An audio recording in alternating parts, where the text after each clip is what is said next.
Tonight, the first topic we explore is the life and ideas of Albert Einstein, perhaps the most iconic physicist in modern history. A man whose wild hair and deep eyes became symbols of genius itself, from redefining our understanding of space and time to his quiet resistance against war and injustice. Einstein's life was filled with curiosity, rebellion, and moments of deep reflection. So before you get comfortable, as always, take a moment to like the video and subscribe to the channel only if you enjoy our content. Also, let us know where you're watching from and what time it is for you. Sometimes our stories are too interesting, and we're working on some boring ones. It's time now to dim the lights, turn on a fan for some noise, and let's cover what we have for tonight together. Albert Einstein was born on a quiet spring day, March 14th, 1879, in the small German city of Ulm. He was not born into grandeur or wealth, but into the hum of ordinary life. His father, Hermann, was an engineer, and his mother, Pauline, was a gifted pianist. Their home was filled with a gentle mix of tools and melodies, science and art, an atmosphere that would quietly shape the boy who would one day change how we understand the universe.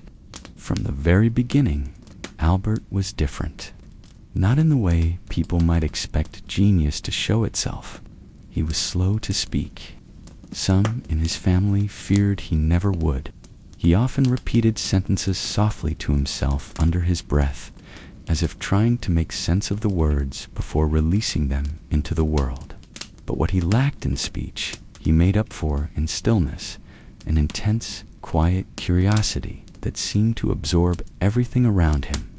One day, when he was about 5 years old and homesick in bed, his father gave him a simple gift to cheer him up: a pocket compass, just a tiny object with a small needle suspended in a glass case. But for Albert, it was a moment of revelation. He held the compass in his small hand, tilted it, turned it, studied it. No matter what he did, the needle moved, always pointing north. Something invisible was moving it. Something he couldn't see or touch or hear, but something that was there. He became obsessed. How could the needle know which way was north? What force could reach across space and command it like that? The mystery burrowed into his young mind and never left. Later, Einstein would call this his first wonder. The moment he realized that the universe had laws, patterns, secrets, and he wanted to spend his life uncovering them. That compass didn't just point north, it pointed forward. It was the beginning of a journey that would carry Einstein across continents through revolutions in thought and into the minds of generations to come. Long before chalkboards and equations, it all began with a boy, a fever, and a tiny needle dancing in still air. Albert Einstein's early school years were anything but brilliant. In fact, if you had been one of his teachers, you might never have guessed you were looking at a future icon of genius. He didn't behave poorly, but he didn't exactly follow the rules either. He didn't sit up straight with excitement. He didn't memorize the answers like the others. What he did, often quietly, inwardly, was think. He would let his mind wander. And in classrooms where conformity was king, that made him a misfit. In late 19th century Germany, the school system was strict, even militaristic. Lessons were rigid. Students recited by rote. Creativity was not rewarded. It was discouraged. But Albert was not interested in memorizing what others had already discovered. He wanted to understand the why. Why did light behave the way it did? Why was the sky blue? Why did time feel slower when you were bored and faster when you were playing? These weren't questions that earned you gold stars. They earned you raised eyebrows. His teachers, frustrated with his questions and quiet resistance, often saw him as defiant. One famously told him he would never amount to anything. Another asked him to leave school altogether. But at home, Einstein was a different student. He devoured books on his own, books about physics, mathematics, and philosophy. He discovered Euclidean geometry before most of his classmates even heard the word theorem. At the age of 12, he began teaching himself algebra and calculus, not for grades, not for praise, just for the sheer joy of unraveling the universe. He also found peace in music. His mother, Pauline, had introduced him to the violin early on. At first, he resisted it, but as he grew older, music became a refuge. He loved Mozart most of all. Playing the violin calmed him, gave him rhythm when the world felt chaotic. He once said that if he hadn't been a physicist, he might have become a musician. So, while the classroom tried to box him in, Albert quietly made his own world, a world filled with questions, symbols, silence, and sound. He wasn't failing. He was just waiting for the right kind of challenge. And soon it would arrive. By the time Albert Einstein finished his studies at the Polytechnic Institute in Zurich, he had the knowledge, but not the path. The world didn't seem to know what to do with him. He graduated without distinction, without glowing letters of recommendation. His professors didn't quite know how to categorize him. He was brilliant, yes, but unconventional, stubborn, and always questioning. He applied for teaching positions across Europe, rejected again and again. At times it seemed as though no one wanted him. For over 2 years, Einstein drifted in what he later called his wasted years. But they weren't wasted. Not really. They were the quiet before the storm. The waiting period before genius would be ready to speak. Eventually, a friend helped him secure a job at the Swiss Patent Office in Bern. Not as a physicist, not even as a teacher. He was a clerk. He reviewed patent applications for electromagnetic devices and small mechanical inventions. It was far from glamorous, but it was stable. And more importantly, it was quiet. That silence gave him space. While others saw a dull government job, Einstein saw opportunity. The work was mechanical and repetitive, but that left his mind free. He used scraps of paper and the backs of applications to scribble ideas. He took long walks along the Aar River, thinking through puzzles most people never even asked. And late at night, after returning to his modest apartment, he'd continue to dream. No laboratory, no team, just Albert, his thoughts, and the ticking clock. During this time, he also fell in love with Maeve Marich, a fellow physics student from Zurich. Their relationship was passionate but complicated. They would eventually marry, and their union would bear children, but also deep strain. Einstein was still searching for himself, still becoming who he would one day be, and marriage, for all its comfort, added new pressures. But through it all, one thing remained constant: Albert's obsession with light. He imagined riding on a beam of light, wondering what the world would look like from that impossible perspective. That single thought, born in obscurity, shaped during his lonely Pardonate office years, would soon unlock one of the greatest revolutions in human thought. The world didn't see him yet, but he was almost ready. The year was 1905. Albert Einstein was 26 years old, working full-time at the Swiss Patent Office in Bern. By day, he reviewed designs for inventions. By night, he turned to the questions that haunted him. And that year, quietly, without fanfare, he rewrote the laws of physics. Historians call it his Annus Mirabilis, his miracle year. In the span of just 12 months, Einstein published 4 scientific papers. Not forgettable footnotes, not minor tweaks. Each paper fundamentally altered how we understand reality. The first paper explained the photoelectric effect. It showed that light wasn't just a wave, it could act like a particle, too. This was the beginning of quantum theory, a strange and radical field that would later unsettle even himself. His ideas helped others eventually develop technologies like solar panels, lasers, and even the foundations of modern computing. The second paper confirmed the existence of atoms. At the time, atoms were still considered theoretical. Many scientists weren't even convinced they were real.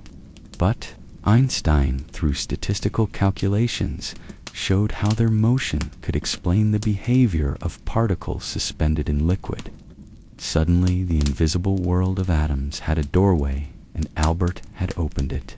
The third paper was about special relativity. In it, Einstein proposed something astonishing, that space and time are not fixed. They bend, they stretch, they change depending on how fast you're moving. Imagine 2 people, one standing still and one speeding through space. Their clocks would tick at different rates. The faster you move, the slower time becomes. Reality, it seemed, was more fluid than anyone had dared to think. And then came the fourth paper, just a few pages long, a quiet bombshell.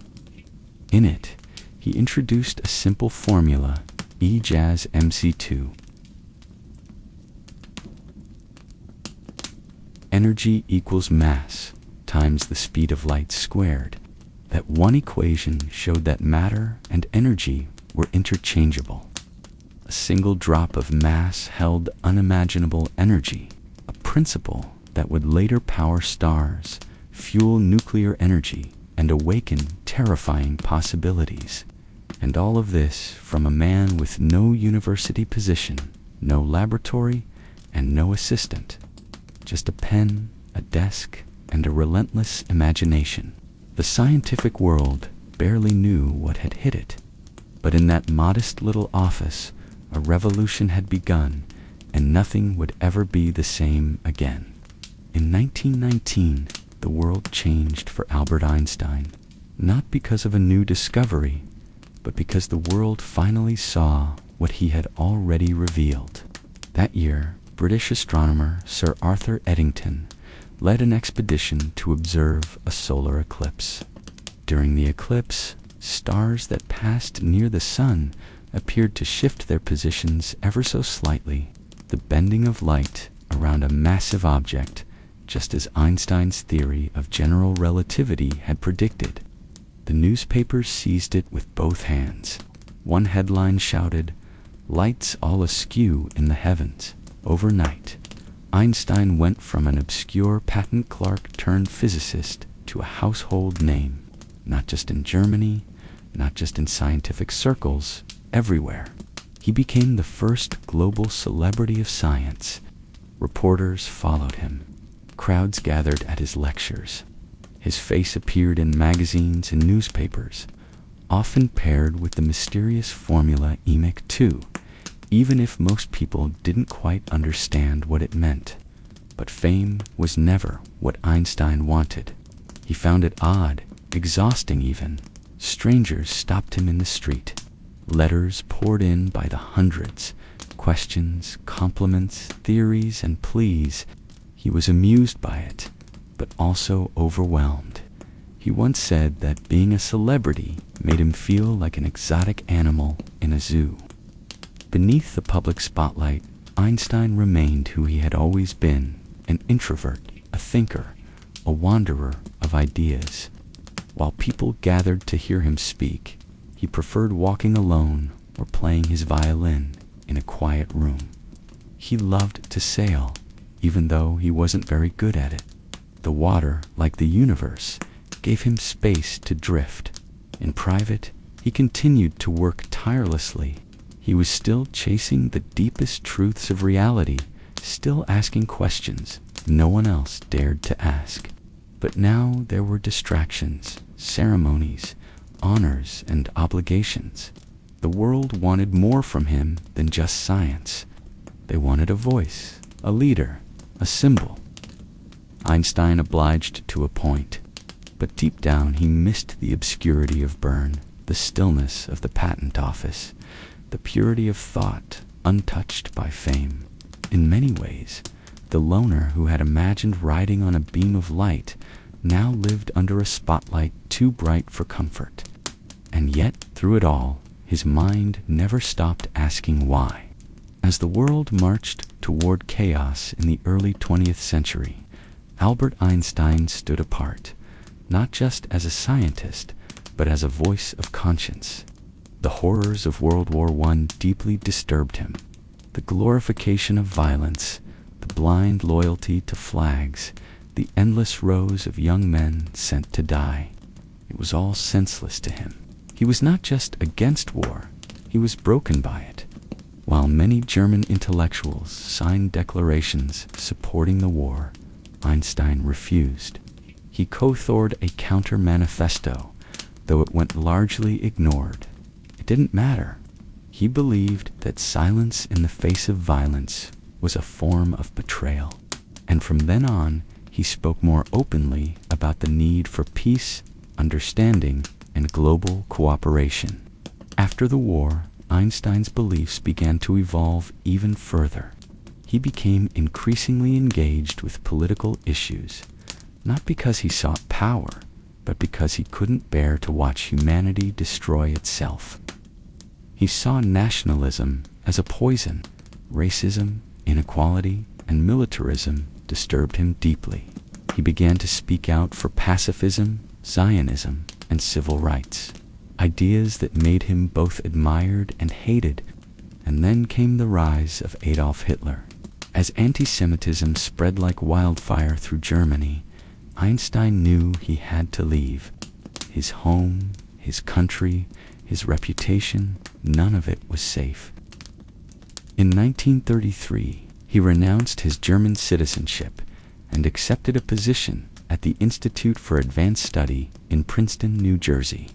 There, in quiet exile, he would spend the rest of his life, but peace didn't follow him.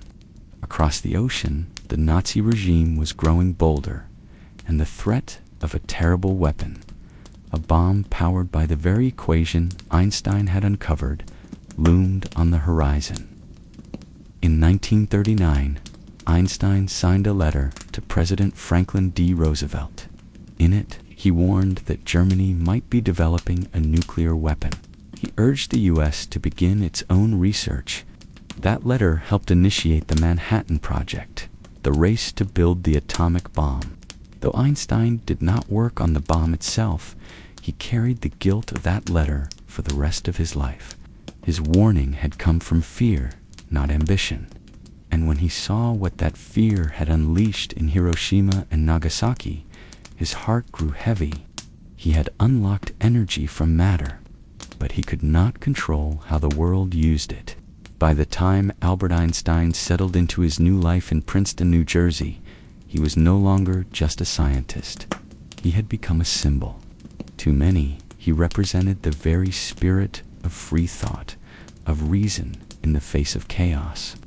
And yet, in exile, Einstein sought something much simpler, quiet. He moved into a modest home on a tree-lined street where he would live for the rest of his life.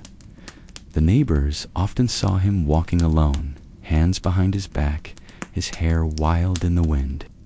He didn't own socks. He disliked fame, and he welcomed visitors only when the visits were sincere.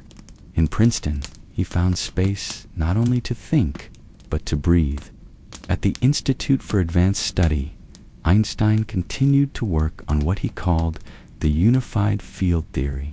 His goal was almost spiritual in nature, to find a single elegant equation that could explain all the fundamental forces of nature, gravity, electromagnetism, and beyond. He believed the universe was not random, but ordered.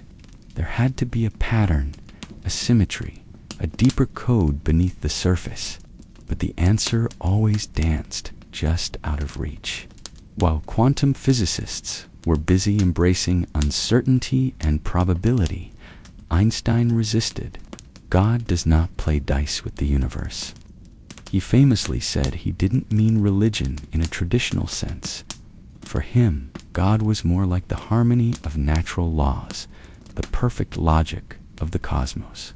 He could not accept that the universe was ruled by randomness. He wanted a universe that made sense. Outside of physics, he continued to speak up. He became an outspoken critic of racism in America, comparing it to the anti-Semitism he had fled in Europe. He supported civil rights leaders, condemned nuclear weapons, and refused to stay silent on matters of injustice. And yet, most of his days were spent in solitude, reading, scribbling equations, writing letters, listening to music, watching the seasons change from his study window. Some believed he had grown out of touch with modern science, but Einstein didn't mind. He was no longer chasing prestige or headlines. He was chasing beauty, truth, something deeper. In the quiet corridors of exile, he wasn't lost. He was still looking for the next mystery worth unraveling. Albert Einstein's final years were spent much like the rest of his life in thought. He continued to rise early, take long walks, and fill page after page with calculations. His handwriting, still steady, curved across yellowed paper as he tried again and again to find the elusive theory that would unite the forces of nature. It didn't matter that younger physicists were moving in new directions. Einstein had made peace with walking alone. He often rejected fame, turning down honors, speaking invitations, even political power. In 1952, after the death of Israel's first president, Einstein was offered the presidency of the country. He respectfully declined, calling himself unfit for such responsibilities. "I deal with equations, not people," he said. He preferred quiet over power, clarity over control. At home in Princeton, he was known to the locals not as a genius, but as the gentle, strange old man who wandered the neighborhood, usually without socks, sometimes humming to himself. Children liked him. He would smile, offer them sweets, or ruffle their hair, and in return, they gave him the thing he valued most: freedom from questions. In private, Einstein's health began to fade. His heart was growing weak, but he refused surgery. He believed that life had a natural rhythm, and he would not interrupt it. "It is tasteless to prolong life artificially," he once said. "I have done my share. It is time to go." On April 17, 1955, Albert Einstein collapsed from internal bleeding caused by an aortic aneurysm. He was taken to the hospital, where doctors offered treatment. He quietly refused. The next morning, April 18th, he passed away in his sleep. He left behind no grand farewell, no staged goodbye, just a stack of notes on his desk, scribbled equations from the night before. He had been working on his unified theory until the end, as if the universe might offer him one last glimpse of its secrets. His body was cremated in a private ceremony, and his ashes scattered in an undisclosed location. He had asked that no shrine be built, no grave to become a monument. He had always belonged to the cosmos, and in the end, he returned to it. The man who revealed the fabric of space and time slipped quietly back into it. Albert Einstein is gone, but his presence never really left. His ideas still ripple through time, quiet and profound, like echoes in a vast cosmic canyon. His name has become more than a name. It is a symbol whispered in classrooms, scribbled into textbooks, turned into jokes, questions, compliments, and even cartoons. But beneath the pop culture shadow lies something more meaningful. A man who never stopped asking why. He changed how we see the world, not just scientifically, but philosophically. Before Einstein, time was a steady drumbeat, space a static stage. After him, they became flexible, fluid, woven together into a fabric that could bend, twist, and ripple. He helped us understand that mass and energy were not different things, but different faces of the same truth. That reality could look different depending on how fast you moved or how closely you looked. But beyond the theories and formulas, Einstein taught us something quieter, something deeper, that it's okay not to have all the answers, that imagination has value, that the universe is not just made of particles and math, but also of wonder. The most beautiful experience, he once wrote, is the mysterious. It is the source of all true art and science. He wasn't perfect. He made mistakes, wrestled with regrets, struggled in relationships, but in many ways that made him more human, not less. He was not a cold genius in an ivory tower. He laughed, he loved, he doubted, he cared. He spoke for peace when others remained silent. He stood against injustice, even when it cost him, and he never let the weight of fame silence his curiosity. Today, we continue to build on what he began. Satellites navigate using his equations. Nuclear energy pulses with his discoveries. Black holes curve space as he predicted, and far above us, in the silence of deep space, the light from distant galaxies still bends just as he said it would.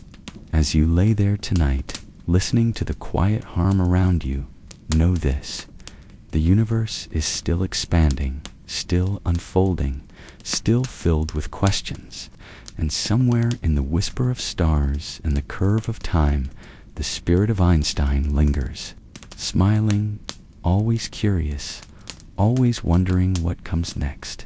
Sleep well and keep asking why. Alas, it is dawn on August 24th, 79 AD. The sun rises slowly over Pompeii, washing the city in soft golden light. Shadows stretch across cobbled streets as shopkeepers unlatch their shutters and sweep yesterday's dust into the gutters. The distant sound of metal striking stone echoes through the forum, blacksmiths already at work. Inside a bakery near the Temple of Apollo, the fire in the oven is stoked and fresh loaves are arranged for sale. The smell of warm bread mixes with crushed olives, garlic, and the sharp bite of fermenting wine. In the stables, donkeys shuffle and bray, eager for water. In one of the wealthier villas, a mosaicist arranges colored tiles on a half-finished floor, humming softly to himself. Pompeii is alive. Children splash each other at a public fountain. A fruit seller slices figs for a customer. Two Roman soldiers off-duty lounge near a tavern door, drinking watered-down wine and laughing at the heat already rising from the stone. Overhead, laundry sways gently between buildings on long cords, dancing lazily in the morning breeze. But not everything is as it seems. Above them all, Mount Vesuvius stands tall, quiet, looming, ancient. This morning, thin white wisps rise faintly from its peak. They disappear quickly into the sky. To most, it's nothing. A curious cloud, a morning haze. Earthquakes had rattled the region days before, but nothing unusual. This land is known to move. The people of Pompeii live with the mountain. They trust it. They do not fear it. In a shaded garden, a young woman picks herbs. Basil, mint, thyme. Her sandals crunch on gravel as she moves from bed to bed. She doesn't notice the silence above her. Birds have fled. The bees are gone. The air feels heavier, as if the sky is holding its breath. A slave in a nearby household glances up at the mountain, frowning. He senses something, but before he can dwell on it, he's called back inside. Water to fetch, floors to scrub, life to live. And so Pompeii continues.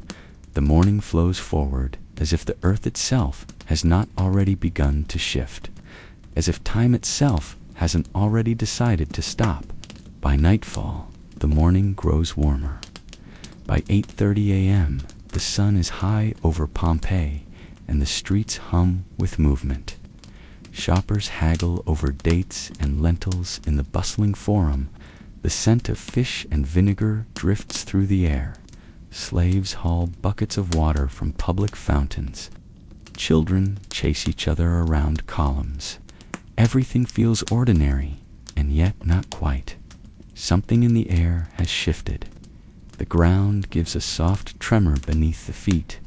Not enough to knock anything over, just enough to pause conversation. A moment of uncertainty. Then, like a breeze, the moment passes and people go on. Earthquakes are common here. The mountain has always stirred. Still, the signs grow louder if one knows how to listen. At the temple of Isis, the priestess stops mid-prayer. A jug on the altar rattles gently, almost imperceptibly. She narrows her eyes at the smoke rising from the incense. It swirls strangely, caught in a breeze that isn't there. She says nothing, but she feels something ancient shifting in a courtyard. Garden near the city's edge, a dog whines and claws at the door. It's tied up as always, but today it pulls harder. The woman of the house frowns at the ash on her steps. Ash, it must be from a neighbor's fire, she thinks. She brushes it away and continues with her day. By 10 a.m., the tremors become more frequent. Small rolling quakes every half hour. A crack forms in the side of a wall near the amphitheater. No one sees it happen. A merchant blames the crack on age and time. But the time is now, and age is no longer the culprit. Up on Vesuvius, white vapor thickens into a dark gray column. It stretches upward, slow but constant. Faint rumbles echo down the slope. The goats have scattered. The air smells faintly of sulfur. By noon, ash begins to fall. Light at first like snowflakes, but warm to the touch. They land on rooftops, float into open jars, dust the shoulders of market-goers. Some stop and look up. They squint at the sun, which now glows through a thin veil of gray. The mountain is speaking, but Pompeii still isn't listening. It begins without warning. At exactly 12:02 p.m., the summit of Mount Vesuvius explodes. A thunderclap tears through the sky, so loud it shatters windows in Pompeii and is heard as far away as Emisinum across the bay. The mountain doesn't just tremble, it opens. A plume of ash, pumice, and rock shoots violently into the air, reaching nearly 20 kilometers high in a matter of minutes. The force turns daylight into dusk. From Pompeii's streets, it looks like the sky itself is breaking apart. At the Forum, people scream and scatter. Birds, what few remain, vanish into the blackening sky.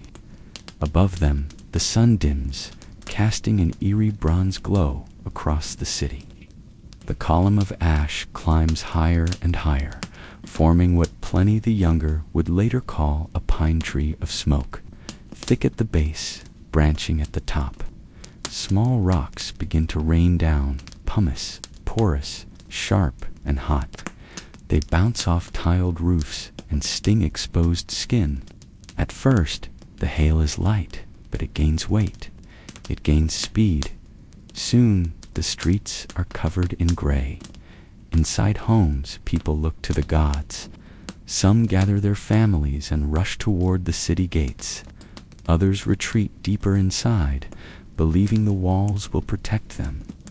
One woman clutches her jewelry and rushes to the basement. A baker, covered in flour, grabs a sack of coins and locks the door behind him. But there is no safety. The ash begins to choke the air. People wrap cloth around their mouths. Their eyes sting. Their lungs tighten. The city's once bright marble becomes coated in soot. Statues of gods disappear under a falling sky. At the harbor, the sea pulls back unnaturally, then crashes back in violent waves. Ships rock and break from their moorings. Some attempt to flee by boat, but the winds whip wildly. Visibility fades. Water turns black. In the hills, a farmer watches in silence as the mountain roars and the heavens rain stone. Time begins to fracture. Minutes feel like hours.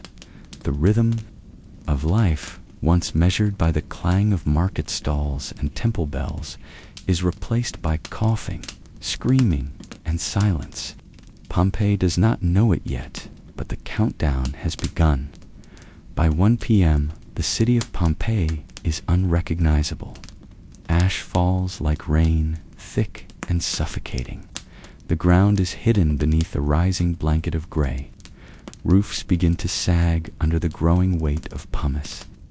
The streets are no longer roads. They are rivers of dust and stone.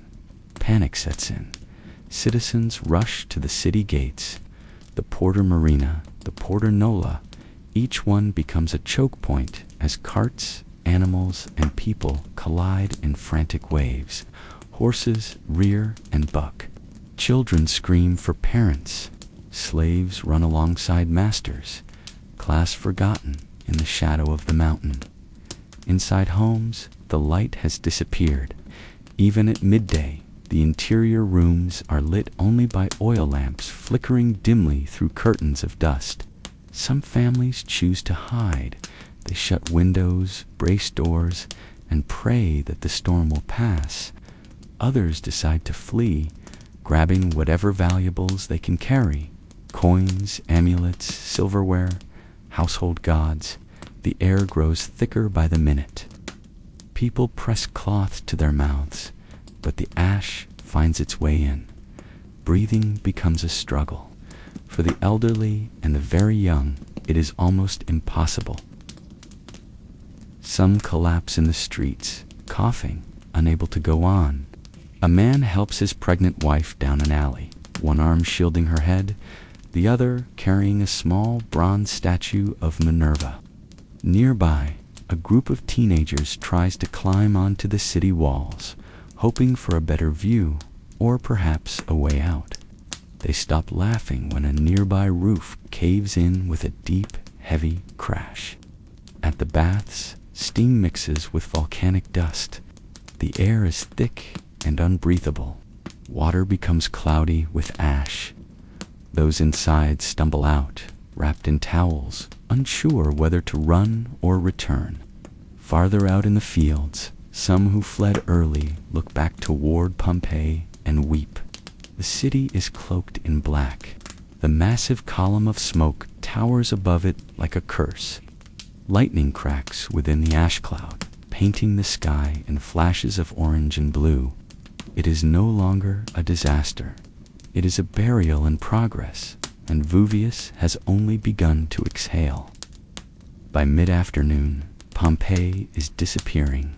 Stone by stone, breath by breath, the ashfall no longer drifts gently. It crashes down in waves, driven by shifting winds and the mountain's furious breath. By now, over a meter of permesses covers the streets. Doors cannot open. Windows cannot close.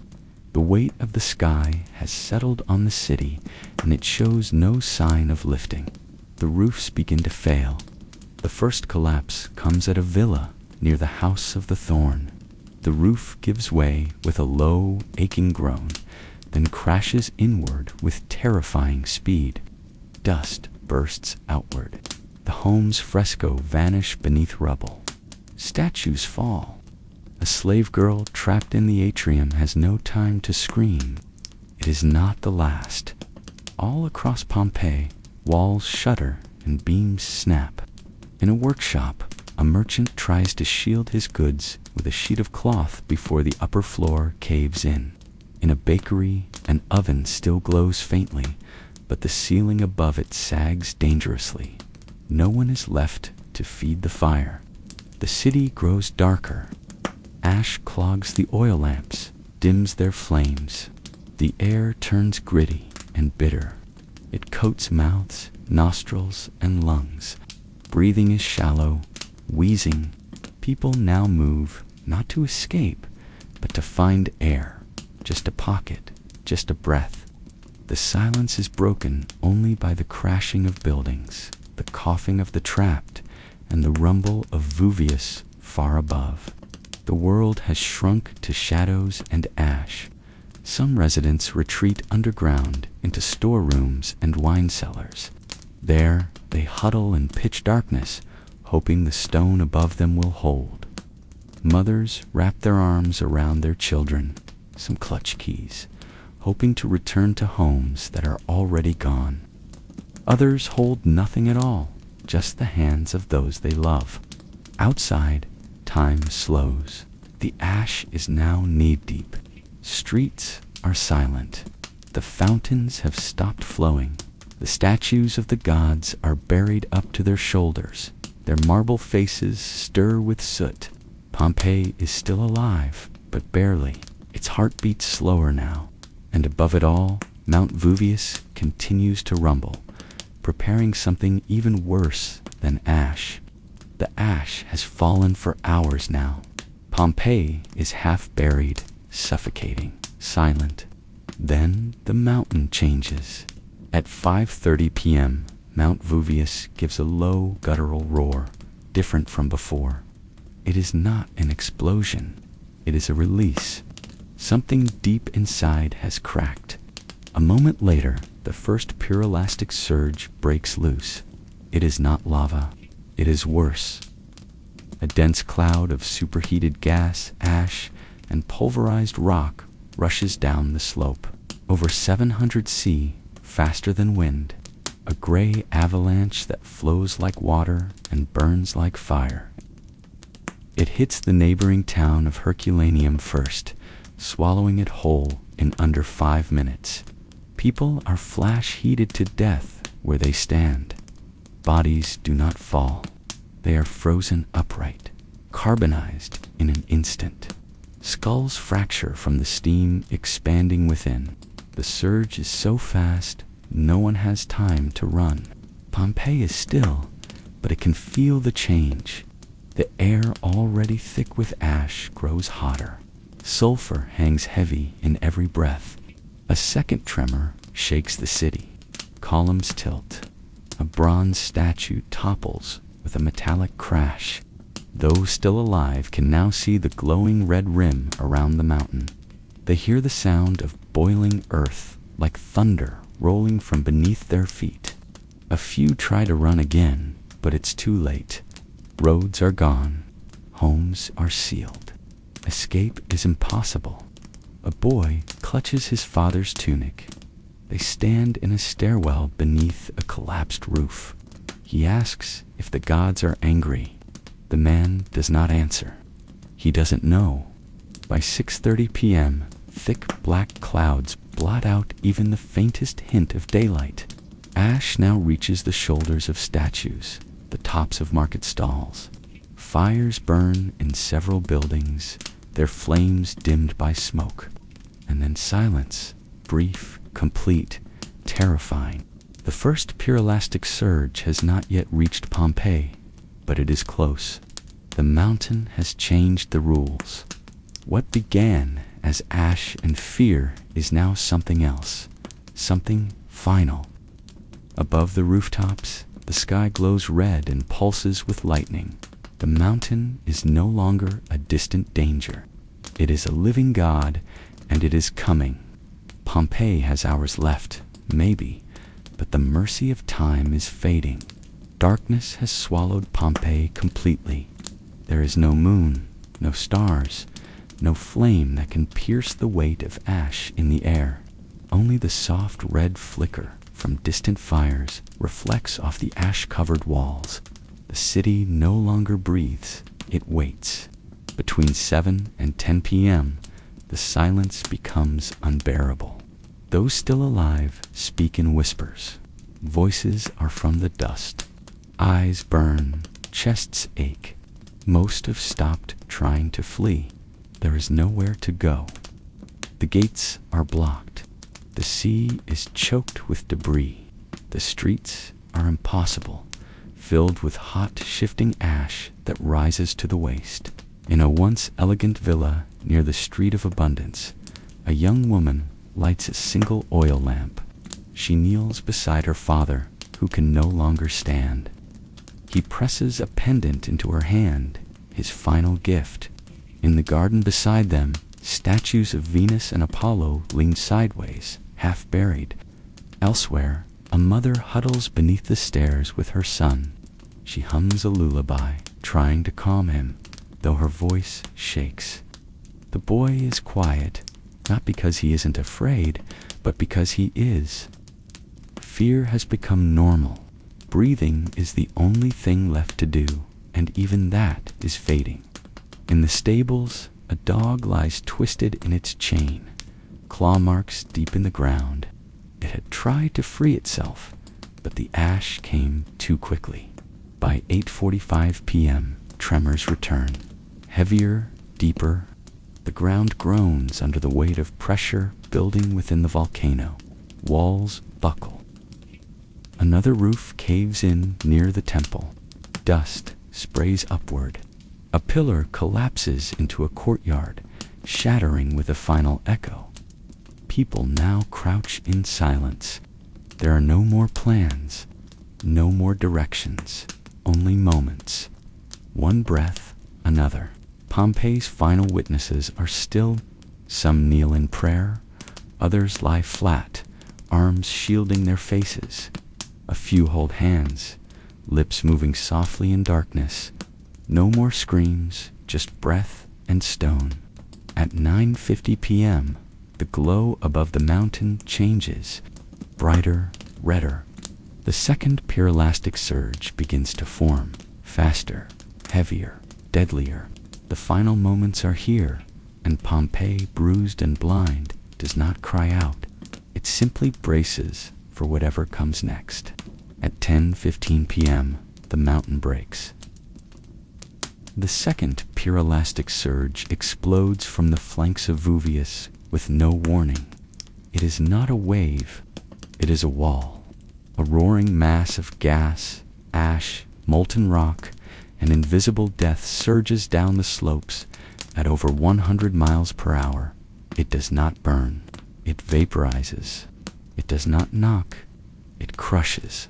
This time, it reaches Pompeii. In one terrifying moment, the entire city is engulfed. The surge races through gates, alleys, gardens, and temples, smashing everything in its path.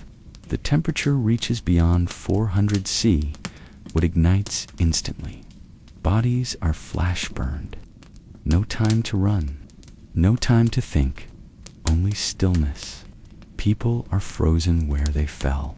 A man reaching for his wife, a mother shielding her child, a priest with his hand still raised in prayer. The heat robs breath before the lungs can exhale. Muscles lock. Ash hardens around forms, leaving voids in the shape of final gestures. Structures collapse all at once. Ceilings fall. Walls crumble. The forum is buried beneath debris. Even marble statues begin to crack and blister from the heat. Fountains dry mid-flow, ash filling their basins like the last offering. The surge takes less than a minute to erase the city. Then silence, a silence that does not feel like peace. It is too deep, too absolute. It is the sound of finality, of something vast and ancient, completing its terrible task. The mountain groans once more, then settles. Pompeii is gone. No smoke rises from chimneys. No voices echo in the streets. No feet walk across the forum stones. The ash lies thick and still. A city perfectly preserved beneath 10 feet of volcanic dust, caught not in ruin, but in pause. The winds shift gently over the plain, carrying the last of the sulfur east. The stars return to the sky, but there is no one to see them. All that remains is shape, position, posture, the frozen choreography of people who had no time to say goodbye. And above them, Mount Vesuvius looms, quiet now, emptied of fury, crowned in steam. But deep beneath that stillness, Pompeii sleeps, waiting. Midnight passes. The eruption slows.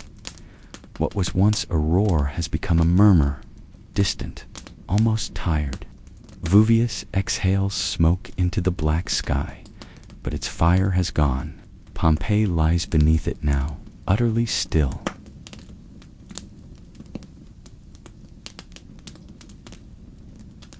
There are no more screams, no more footsteps, no prayers, no winds to carry them. Only ash, heavy and unmoving. Beneath this blanket, the city sleeps. Temples remain standing, half covered, their gods silenced by stone. Amphorae lie untouched in kitchens.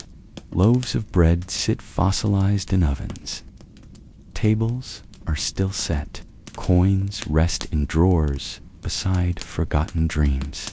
Time has stopped, but everything has remained exactly where it was, frozen in its last heartbeat. No one comes to search, not for days, not for years. Eventually, not for centuries. Nature reclaims the region slowly. Vines creep over broken columns. The earth cools. New trees root in the ash. Grass grows where Pompeian voices once echoed. The name Pompeii fades from maps, from memory, from history. Other cities rise, empires fall. The mountain sleeps again. And then, 700 years later, the silence breaks. In 1748, during routine excavation, workmen strike something unexpected. Painted walls, bright, delicate, preserved. They dig deeper. Rooms appear. Skeletons, mosaics, streets. Pompeii begins to awaken. Historians, artists, and archaeologists come to the buried city like pilgrims. They brush ash from frescoes. They cast the empty voids left by human bodies, filling them with plaster, revealing forms caught in the moment of death. A man curled on a stair, a girl clutching her necklace, a dog straining against its chain. We do not see ruins. We see life interrupted. Pompeii becomes more than a tragedy. It becomes a mirror, a time capsule, a reminder that joy, fear, beauty, and loss all coexist in a single breath. That a city can disappear in one night and still whisper across to millennia. Today, we walk the same streets. We stand in doorways where others once lived and loved. We stare into plaster faces shaped by fire and silence, and we imagine their voices. They are gone, but they are not forgotten, because sometimes the past is not lost. It is simply waiting. And in the quiet gray of volcanic ash, Pompeii still remembers Neo. At the turn of the 20th century, a quiet exodus began. From Georgia, Mississippi, Alabama, and Louisiana, black families packed what little they had and moved. Some boarded northbound trains. Others rode in the backs of wagons with children asleep on bundles of clothes. They were escaping Jim Crow laws, lynchings, debt slavery, and fear. They were chasing something distant and fragile, freedom. Between 1910 and 1930, over 1.2 million black Americans left the rural South. Historians would call it the Great Migration, but for those who lived it, it was simply a chance to breathe. Cities like Chicago, Detroit, and Philadelphia welcomed these new arrivals. But it was Harlem in Upper Manhattan that would become the brightest flame of all. Originally developed for white middle-class families, Harlem's housing boom collapsed in the early 1900s. Landlords desperate to fill apartments turned to the black community. What followed was a transformation. Harlem became more than a neighborhood. It became a sanctuary. Within just a few blocks, you could find doctors, tailor, shoemakers, artists, and jazz musicians. You could hear sermons and saxophones, see poetry and protest, all in the same breath. It was not an easy life. Racism did not disappear in New York. Jobs were scarce.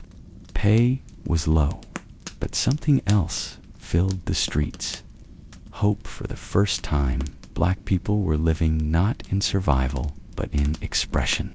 They were among their own in a place that felt like something they had never known before. Home, Harlem, became a laboratory of black life. A place where culture wasn't just preserved, it was remixed. Traditions brought from the South mingled with Caribbean rhythms, African spiritual roots, and European modernism. Voices once silenced began to sing. Ideas once ignored began to spark. And before long, Harlem wasn't just a place to live, it was a place to be seen. By the early 1920s, you could feel it. Something was blooming. Not a revolution in politics, but in art, in music, in language, in pride. A renaissance, not just of talent, but of identity. Not just of performance, but of power. It had taken centuries of struggle to reach this moment. But in Harlem, at last, Black America began to tell its own story out loud. In Harlem, sound became the city's pulse, and nothing moved through its veins more powerfully than jazz. It didn't come from ivory towers or written scores. It came from front porches in New Orleans, from battered trumpets and syncopated hearts. It traveled north with the Great Migration, carried in memory and muscle, where it met Harlem's hunger for expression and exploded. By the early 1920s, jazz wasn't just music. It was freedom set to rhythm. It bent rules. It played with time. It turned pain into melody and silence into motion. In Harlem, it echoed from open windows and spilled from basement clubs into the midnight air. On any given night, you might hear the gravel-rich voice of Bessie Smith rising from a record player in a parlor. You might pass a corner where a boy with a cornet tried to imitate Louis Armstrong, and if you were lucky enough or wealthy enough, you might step into a velvet-lined booth at the Cotton Club and hear Duke Ellington's orchestra thunder to life. Ellington's arrangements were a universe of sound. Horns that spoke like people, drums that made the floor shake, pianos that floated and pounced. His music didn't follow, it led. It made people move in ways they'd never moved before. For the first time in American history, black musicians weren't just playing music, they were defining it. Outside the spotlight, the Harlem streets pulsed with rhythm. People danced in the Savoy Ballroom, a place where black and white New Yorkers danced side by side. A radical act in its own right. Swing, stride, blues. It all blurred into one heartbeat. But jazz wasn't just noise, it was language. A trumpet solo could shout or weep. A saxophone could seduce or mourn. It captured what words often couldn't.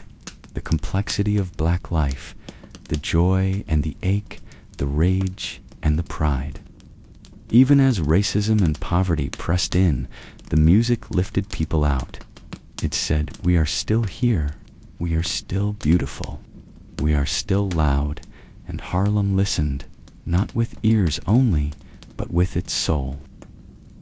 While jazz poured from clubs and street corners, another revolution was happening in silence on the page. In Harlem, words began to gather power. Young writers, poets, and thinkers took to their pens with the same energy musicians took to their instruments. But they weren't writing for applause. They were writing for truth, for memory, for justice, for voice. Langston Hughes arrived in Harlem like a rising tide. He was just a teenager when he wrote The Negro Speaks of Rivers, a poem that stretched across time, tracing black identity from the Nile to the Mississippi. His poetry was simple, musical, and unafraid. He wrote of everyday people, janitors, dancers, tired mothers, dreamers, and gave their voices shape. Claude McKay's words were sharper, defiant, burning with a righteous fire. In poems like If We Must Die, he spoke directly to injustice with clenched fists and open eyes. For him, the pen was not just a tool. It was a blade. And then there was Zora Neale Hurston, a daughter of Eatonville, Florida, the first all-black town incorporated in the United States. Zora studied anthropology and captured the spoken word like no one else. She wrote the way people talked. Her stories were alive with dialect, rhythm, myth, and heat. Where others sought polish, she sought truth. Her voice was raw, real, and utterly new. Harlem's parlors became literary salons. Writers gathered late into the night, reading drafts aloud, arguing over politics and poetry. Black-gowned magazines like The Crisis and Opportunity published bold new voices, voices that had once been ignored or erased. Together, they were forming something radical, a literature of black identity, unfiltered by white approval, unapologetic in tone. They weren't trying to fit in. They were trying to speak. And in every stanza, story, and essay, they answered a quiet question. What does it mean to be black in America? Sometimes the answer came as a love letter, sometimes as a shout, sometimes as a lullaby filled with longing, but always the pen pressed forward. Because in Harlem during this Renaissance, to write was to resist, and to resist was to live with pride. The Renaissance wasn't only heard or read, it was seen. In Harlem, artists took to the canvas with purpose and power. They painted what hadn't been painted before. Black life, black beauty, black history through black eyes. Not as subjects of study or caricature, but as creators of culture, as storytellers of their own. Aaron Douglas led the way, a quiet man with bold vision. Douglas blended African motifs with modernist style, geometric forms, layered silhouettes, radiant lines that pulsed with energy. His murals didn't just hang on walls, they told epics. From the sorrow of slavery to the pride of resistance, his art mapped the journey of a people rising. In aspects of Negro life, he captured it all. Dancers in motion, men in chains, a hand reaching upward toward light. His figures were faceless, but not nameless. They were everyone. They were ancestors. They were hope. Palmer Hayden painted the working class, barbers, fishermen, everyday people in ordinary moments. Archibald M. Lee brought black nightlife to vibrant life with crowded scenes of jazz clubs, laughter and light bouncing off polished shoes and smiling faces. Meanwhile, in dark rooms across Harlem, photographers like James Vonzi captured a different kind of beauty, real beauty.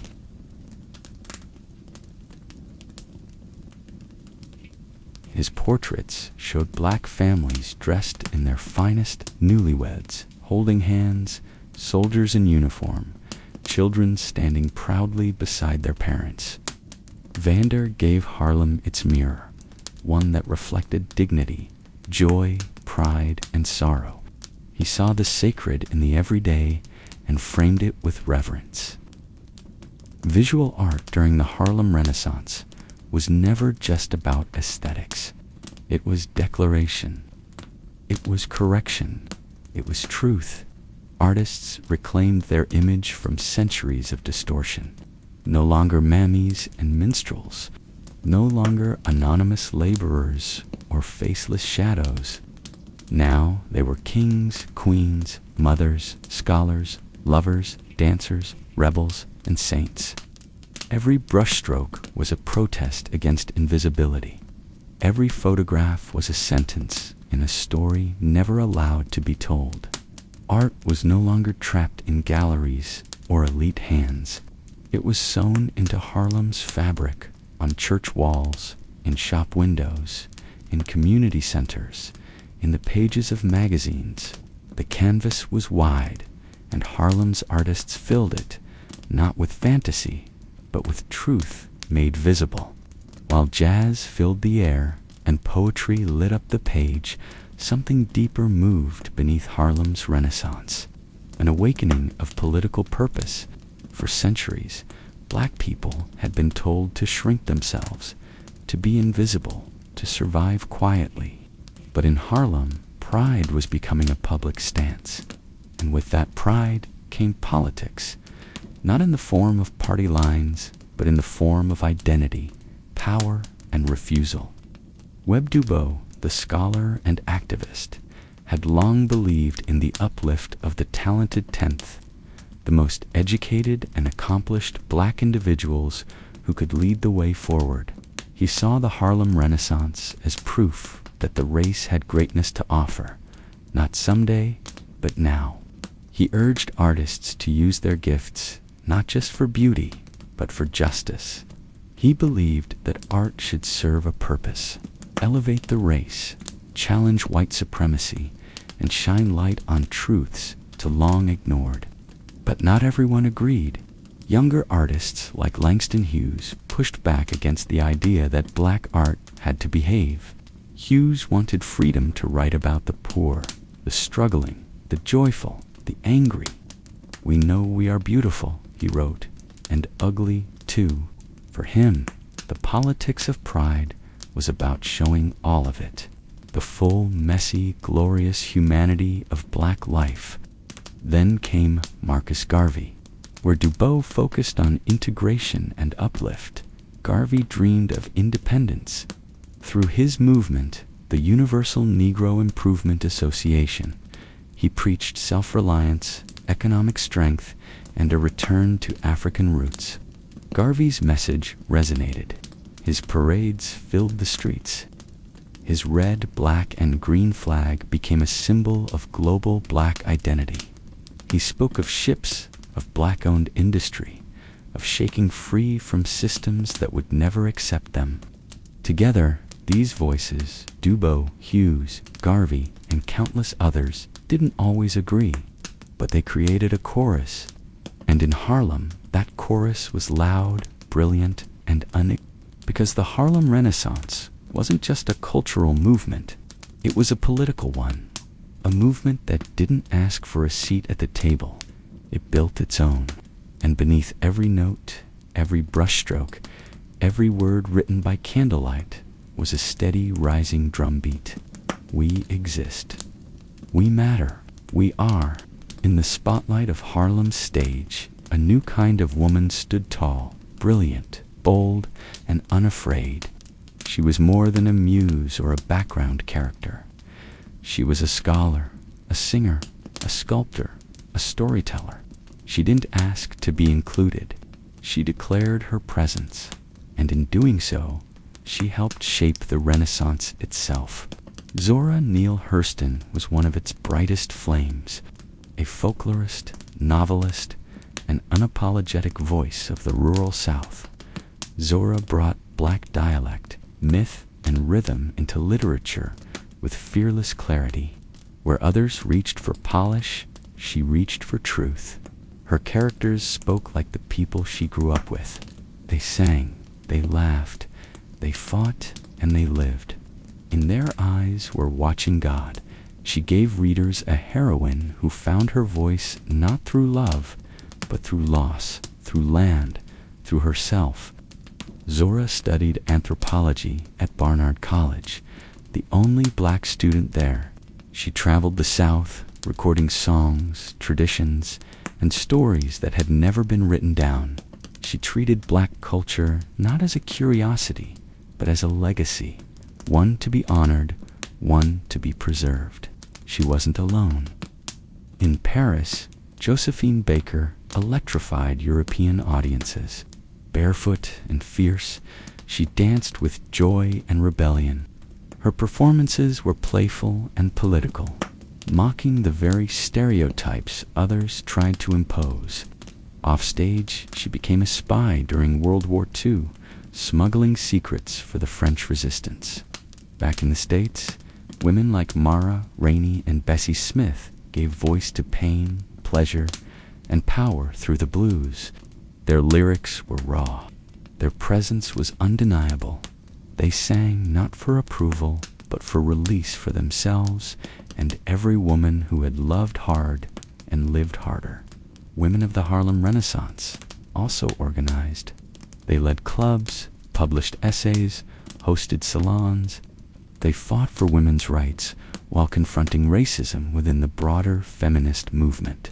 They carved their own path through art and activism alike. These women were not accessories to the Renaissance. They were architects of it. They redefined what it meant to be black and female, unbound, unfiltered, and unashamed. And in every word, every note, every painted line, they left a message echoing through time. I will not be silenced. I am the story, too. When the sun dipped below the Manhattan skyline and the street lamps flickered on, Harlem transformed. By day, it was a city of workers and thinkers, families and artists. But by night, Harlem came alive in a different way. A rhythm that pulsed beneath the surface in smoke-filled clubs, crowded ballrooms, and late-night whispers. The music didn't stop when darkness fell. It got louder, bolder, sweatier. The Cotton Club was one of the most famous venues, lavish, glittering, and segregated. White patrons sat in tuxedos and pearls, sipping gin, while black performers gave them the night of their lives. Duke Ellington ruled the stage, his fingers commanding every key. Dancers flew across the floor like lightning. Voices rose over brass and beat. The irony was sharp. Black bodies on the stage banned from the seats, but the performers owned the room in their own way. They dazzled, they dominated. They created something so magnetic that even racism couldn't look away. Elsewhere, the Savoy Ballroom told a different story. It was the people's place. No velvet rope, no segregation. Here, black and white dancers mingled freely. Lindy hoppers spun in wide circles, skirts twirling, shoes sliding. The floor was alive with joy. The music was louder here, roar, closer to the ground. Beyond the dance halls, Harlem's nightlife included back alley speakeasies, upstairs jazz dens, and apartment gatherings where strangers became friends over records and wine. These weren't just parties. They were performances, rituals of release. In a world that tried to keep black people quiet, Harlem at night was a place to laugh loudly, move freely, and claim space. Writers came to Langston Hughes scribbling poems on napkins, musicians trading verses between sets, painters sketched by candlelight, philosophers debated over bourbon and smoke. Every evening held the promise of art being born in real time. But Harlem's nights weren't just glitter and music. They also revealed tensions between fame and exploitation, celebration and survival. There were performers paid pennies for brilliance, dancers who worked until dawn, then woke at noon to clean hotel rooms. Behind the glamour was grit. Still something electric lived in those hours. Something that said, we are alive. We are brilliant. We will shine, especially when the world goes dark. And shine they did. In Harlem, Even getting dressed was an act of defiance. Every collar, every hat tilt, every flash of color was more than fashion. It was statement. Style wasn't just about beauty. It was about power, about being seen in a world that tried to make black people invisible. Men wore zoot suits, broad shoulders, high waists, long jackets that flowed when they walked. It wasn't subtle. That was the point. These were clothes that took up space. That said, I belong here. Shoes were polished to mirrors, hats angled just right. Even the strut down Lenox Avenue carried intention, a rhythm all its own. Women embraced elegance and boldness. Bright lipsticks, silk blouses, tailored dresses with intricate beadwork. Hair was sculpted, straightened, curled. Some wore head wraps, others let their natural curls shine. Style was a personal canvas where tradition met modernity. And whether they worked in clubs or cleaned houses by day, Harlem women walked the streets with heads high and hips swinging. But it went deeper than clothing. Language became art. Slang, dialect, code switching, all were tools of resistance. Young people invented new ways of speaking, twisting words with wit, rhythm, and soul. They didn't just adapt English, they reimagined it. Whether in the cadence of a poem or the snap of conversation, every syllable was layered with history and pride. Even silence had its power. A raised eyebrow, a paused breath, a hand placed firmly on a hip. These too were part of the performance. Nonverbal declarations that said, "You may overlook me, but I see myself clearly," in beauty salons and barbershops, community temples in their own right. Style was passed down, shared, sharpened. One person's swagger lifted another's confidence. One woman's bright scarf became the spark for a dozen others to wear theirs with pride. Harlem's style traveled. It rippled into Chicago, Detroit, London, and Paris. It influenced painters, photographers, and filmmakers.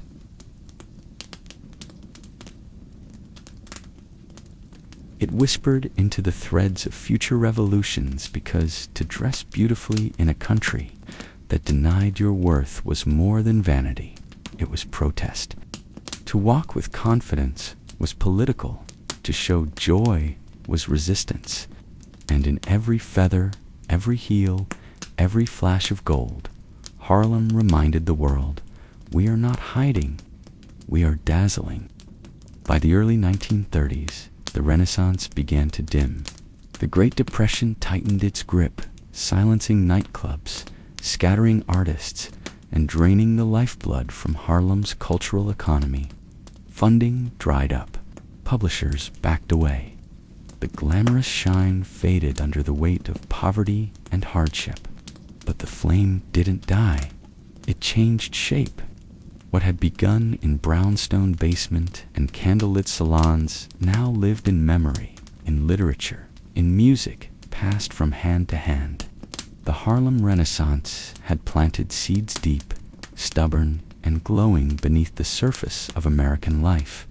Its writers became mentors, its musicians became legends, its painters became history's mirrors, and its message of dignity, expression, resistance, and pride never left. The poets of the Renaissance whispered through the verses of the Civil Rights era. You can hear Langston Hughes in the words of Maya Angelou, in the cadence of Nikki Giovanni. You can feel the defiance of Claude McKay in the speeches of Malcolm X and the rhythms of Gil Scott-Heron. The style, the music, the energy, it echoed in Martown, in soul, in jazz clubs and hip-hop ciphers. It danced across the stages of Broadway and spoke boldly from pages taught in classrooms across the world. Even today, Harlem remains a sacred space, a monument not of marble, but of memory. Walking through its streets is like walking through time. The Apollo Theater still stands, echoing with generations of voices. Murals, bookstores, and community gardens carry on the creative spark. The Renaissance proved something that no system, no prejudice, no silence could erase. That black life in America is not something to pity or fear, but something to celebrate. It showed the world the power of culture to shape history, and it reminded a people long denied their voice that their voice was the story, not a side note, not a footnote, the story. So as the night draws in and the music softens in the background, remember this: the Harlem Renaissance was not a moment, it was a declaration, and that declaration still echoes in every bold word, in every proud step, in every new creation born from truth. Because Harlem didn't just create a renaissance, it created a legacy, and that legacy lives on in all of us.